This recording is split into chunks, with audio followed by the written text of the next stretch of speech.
9월 2일 수요 예배를 다 같이 시작하겠습니다. 다 같이 사도신경으로 우리 신앙을 고백하겠습니다. 전능하사 천지를 만드신 하나님 아버지를 내가 믿사오며 그 외아들 우리 주 예수 그리스도를 믿사오니 이는 성령으로 잉태하사 동정녀 마리아에게 나시고 본디오 빌라도에게 고난을 받으사 십자가에 못 박혀 죽으시고 장사한 지 사흘 만에 죽은 자 가운데에서 다시 살아나시며 하늘에 오르사 전능하신 하나님 우편에 앉아 계시다가 저리로서 산자와 죽은 자를 심판하러 오시리라. 성령을 믿사오며 거룩한 공회와 성도가 서로 교통하는 것과 죄를 사하여 주시는 것과 몸이 다시 사는 것과 영원히 사는 것을 믿사옵나이다. 아멘. 찬송가 95장 1절, 2절, 5절을 다 같이 찬송하겠습니다.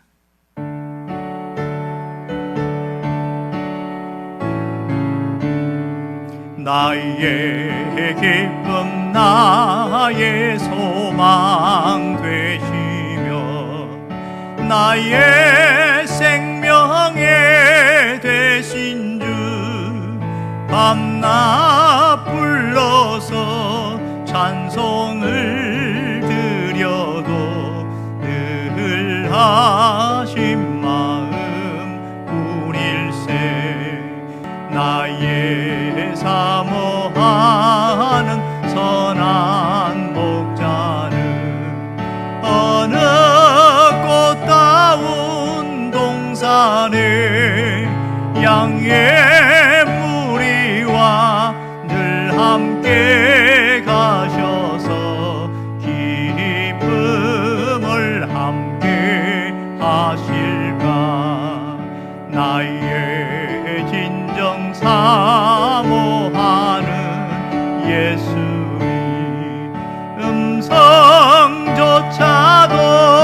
반갑고 나의 생명과 나의 참 소망은 오직 주 예수 우릴세.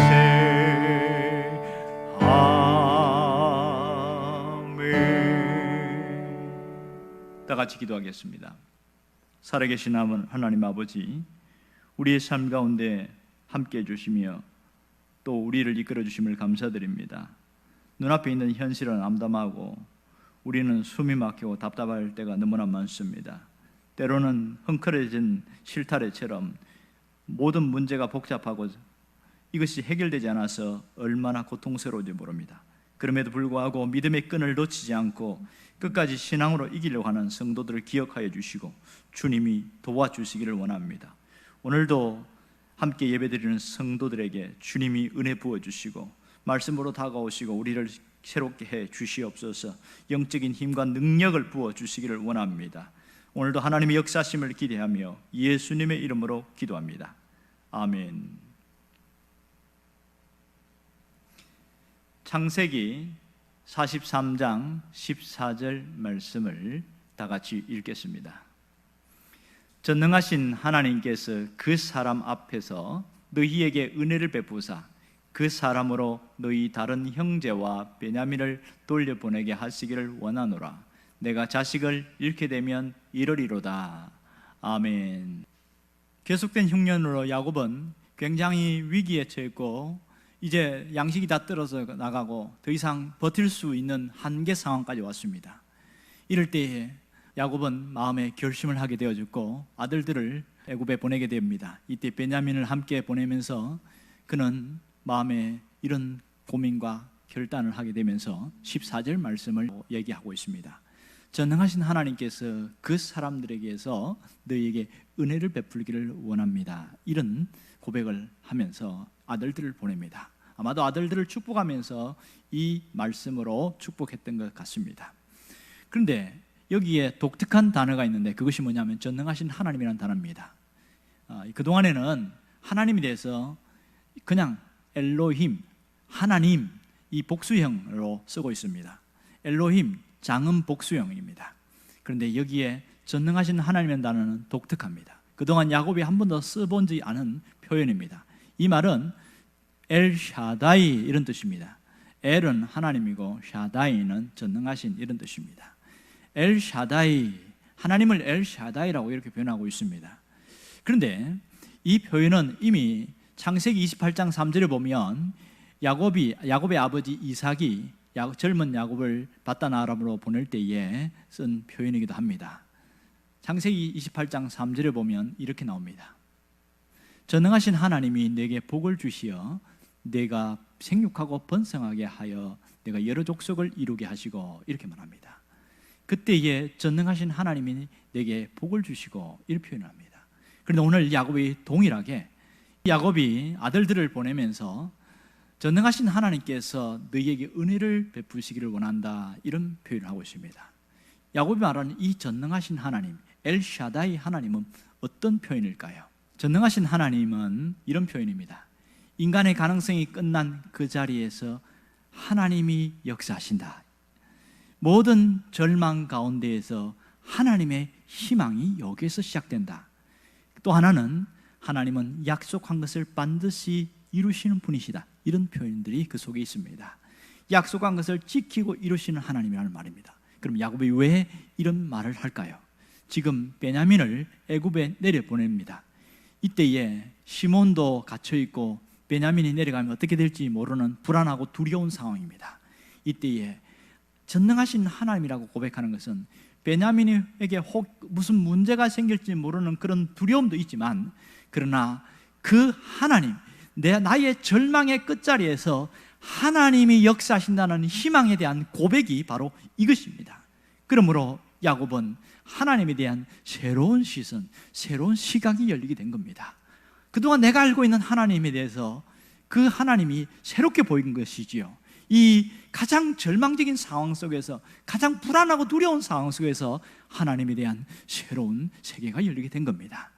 그래서 야곱이 어떻게 나타나실까요? 전능하신 하나님, 엘샤다이라고 말하는 것은 하나님께 내가 시선을 고정하겠습니다. 이제는 하나님께만 시선을 집중하면서 그렇게 내가 살아가겠습니다. 그러한 믿음의 고백이 그 안에 포함되어 있는 것입니다. 그러므로 야곱의 이 고백을 잘 보십시오. 너희에게 은혜를 베푸사. 이 전능하신 하나님은 어떤 분이냐?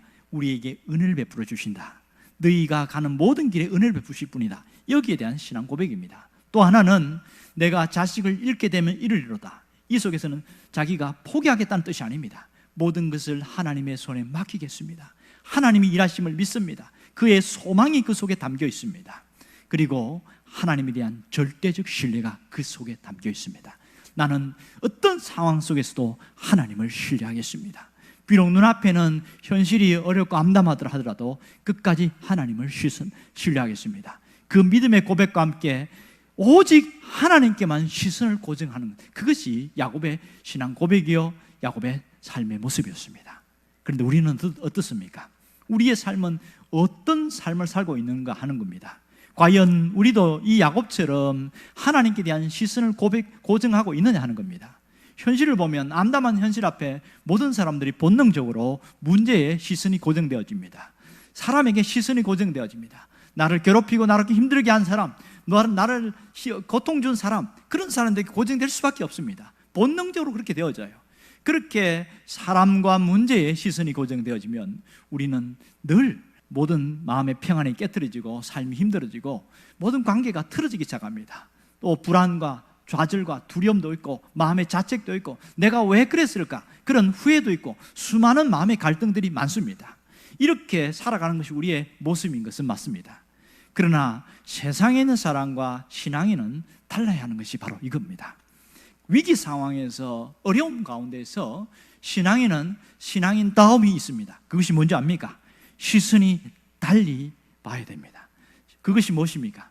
시선이 달라지는 겁니다. 세상과 문제와 현실과 사람에게 시선이 꽂혀있던 그것이 믿음의 사람은 그럼에도 불구하고 나의 시선을 하나님께로 향한다는 것이죠. 오직 하나님께로 내 시선을 돌리는 것, 이것이 믿음의 사람이 걸어가는 발걸음입니다. 그러므로 그런 사람은 어떻게 고백합니까? 하나님은 전능하신 하나님이십니다. 내가 믿는 하나님은 전능하신 분입니다. 그렇게 고백합니다. 단순히 하나님의 능력이 많으시다, 그 고백이 아니라 모든 절망의 끝자락에서 하나님의 희망을 바라보는 그 믿음의 고백이 바로 전능하신 하나님에 대한 고백입니다. 도무지 해결될 수 없는 상황 속에서 하나님의 약속하신 것은 반드시 지키시고 하나님은 이루시는 것을 내가 믿습니다. 그 고백이 전능하신 하나님이십니다. 이러한 고백이 있는 자는 어떤 신앙의 결단이 있을까요? 절대적 하나님에 대한 신뢰입니다. 하나님에 대한 절대적 신뢰로 오늘을 살아가는 것이지요. 여러분, 이것이 얼마나 중요한지 압니까? 많은 성도들이 하나님을 신뢰한다고 말합니다.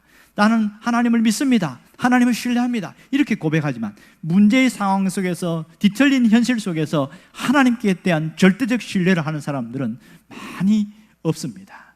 왜 그런지 압니까? 문제 때문에 도저히 헤어나지 못해서 그렇습니다. 여기서 절망적인 상황이지만 거기서 딛고 일어나는 사람은 절대적 신뢰를 하는 사람만이 가능합니다. 여러분, 오늘 모든 성도들이 하나님에 대한 절대적 신뢰로 다시 한번 믿음을 회복할 수 있기를 바랍니다. 이 하나님에 대한 절대적 신뢰는 내 인생을 바꿔놓고 내 신앙을 새롭게 회복시켜 나갑니다. 이런 자에게 하나님이 어떤 하나님이 나타나십니까? 은혜를 베푸신 하나님입니다. 지금도 여전히 은혜를 베푸시는 하나님입니다. 내 상황이 좋고 나쁨에 관계없이 하나님은 은혜를 부어주시는 하나님, 은혜를 베푸시는 하나님입니다. 이 하나님의 은혜가 얼마나 중요한지 아세요? 내 안에 있는 두려움이 있고 불안이 있고 내 안에 있는 현실의 뒤틀림 속에 있을 때에 하나님의 은혜가 그 속에 들어가면 바싹 마른 논이 촉촉하게 적셔서 다시 벼나락이 자라게 새싹이 올라오는 것처럼 이렇게 우리의 영혼이 회복되어집니다. 하나님의 은혜는 우리의 삶을 회복합니다. 하나님의 은혜는 우리의 삶의 현실을 일으키는 강력한 능력입니다. 오늘 우리가 어떤 마음가짐과 어떤 삶으로 살아가야 할까요? 그것은 우리의 시선이 하나님께로 향해야 한다는 겁니다. 우리의 시선이 하나님께로 집중되어야 합니다. 여러분, 하나님께 시선을 고정한 사람과 세상의 문제의 시선을 고정한 사람은 삶에 대해 태도가 다르고 문제의 현실에 대한 태도가 완전히 다릅니다. 똑같은 문제 앞에서 불안과 두려움이 있는 사람, 이런 사람들은 여전히 하나님께 대한 시선을 고정했다가 문제로 돌아갔다가 또 고정했다가 돌아갔다가 이렇게 반복하는 사람들이 굉장히 많습니다.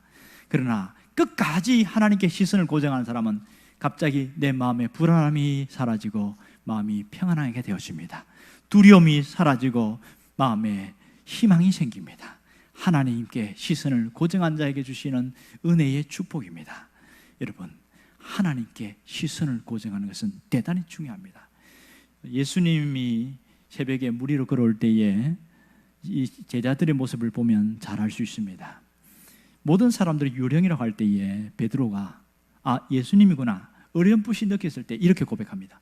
만일 예수님이시거든 제가 물 위로 걸어가게 해주세요. 그랬더니 예수님이 걸어와라 이렇게 말합니다.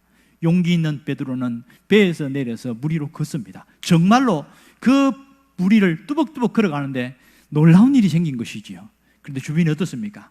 바람이 거세게 불고 파도가 심하게 몰아치고 이 상황에서 어이쿠야 하고 바람과 파도를 바라보았을 때 순식간에 물속으로 빠져들어갔습니다. 무엇이 문제입니까? 베드로 속에 두려움이 몰려온 겁니다.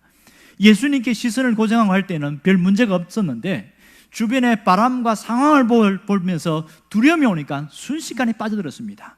그때에 살려달라고 하는 베드로에게 예수님이 손을 내밀면서 한마디 하십니다. 어찌하여 믿음이 없느냐? 믿음이 적은 자야. 문제는 믿음의 문제였습니다. 무슨 믿음입니까?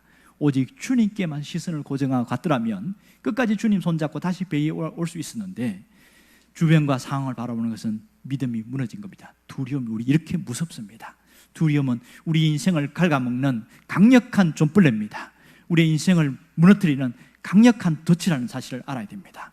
오늘 우리가 하나님께 시선을 고정하면 우리의 삶이 새롭게 회복되기 시작합니다. 온전히 주님께 시선을 고정할 때에 우리가 문제도 뛰어넘을 수 있고 상황도 뛰어넘을 수 있고 물 위를 걸은 베드로처럼 문제 위를 걸어가는 당당한 그리스도인으로 회복되어진다는 사실을 잊지 않기를 원합니다. 오늘 여러분이 바로 이러한 사람으로 거듭나길 주의 이름으로 축원합니다. 기도하겠습니다.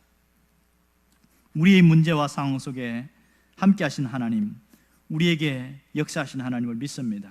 오늘 엘 샤다이 전능하신 하나님을 고백한 야곱처럼 우리도 모든 절망 가운데 하나님이 역사하신다는 희망을 갖는 이 믿음의 고백이 있기를 원합니다. 약속한 것을 반드시 이루시는 하나님에 대한 고백이 있기를 원합니다. 야곱처럼 끝까지 하나님께 시선을 고백하면서 하나님께 시선을 고정하면서 나아가는 성도가 되기를 간절히 원합니다. 예수님의 이름으로 기도합니다. 아멘. 주기도문 하겠습니다. 하늘에 계신 우리 아버지여, 이름이 거룩히 여김을 받으시오며 나라가 임하시오며 뜻이 하늘에서 이루어진 것 같이 땅에서도 이루어지이다. 오늘 우리에게 일용할 양식을 주시옵고 우리가 우리에게 죄 지은 자를 사하여 준 것 같이 우리 죄를 사하여 주시옵고 우리를 시험에 들게 하지 마시옵고 다만 악에서 구하시옵소서. 나라와 권세와 영광이 아버지께 영원히 있사옵나이다. 아멘.